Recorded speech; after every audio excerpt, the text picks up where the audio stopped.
The investigation into what caused that Cessna twin-engine plane to plummet from the sky into a fire explosion on the ground is now underway. News 8's Richard Allen is live in the Santee neighborhood again tonight with how soon we could see the findings from that investigation. Richard?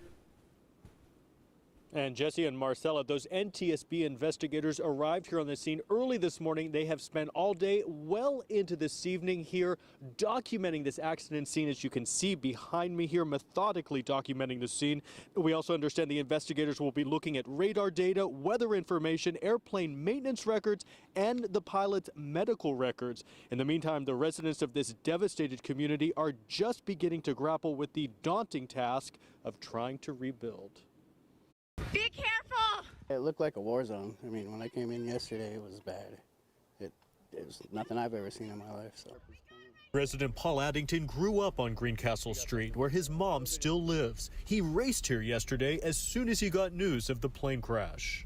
Me and my brother rushed home, and we got here, and it was across the street. So. Just a couple houses away, the scene of utter destruction. 2 homes destroyed. While his childhood home had some debris damage, the damage to his community is worse. It's devastating. It's sad. He says the rebuilding, which has yet to begin, will take the power of this community. I think the community's going to come together and help each other out. And it's not just Santee, it's the surrounding communities too that are feeling it. Rebuilding will be even more difficult for those families who lost everything, including Phil and Maria Morris, rescued from their home by neighbors and now recovering in the hospital from the burns they suffered. It would be nice to see them come home as soon as possible. But reconstructing that home will take time.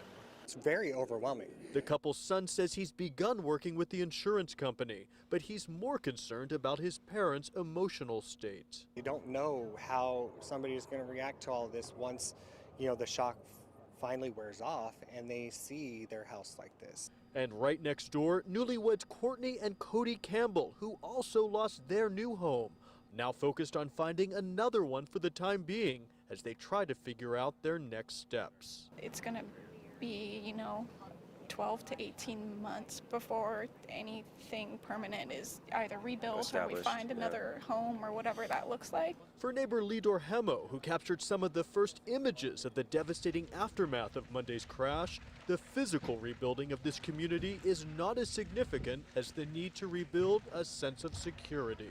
Everything is woods and drywalls, but I'm just thinking more about the safety and the experience that the neighbors have. This is more important to make sure that they feel safe again.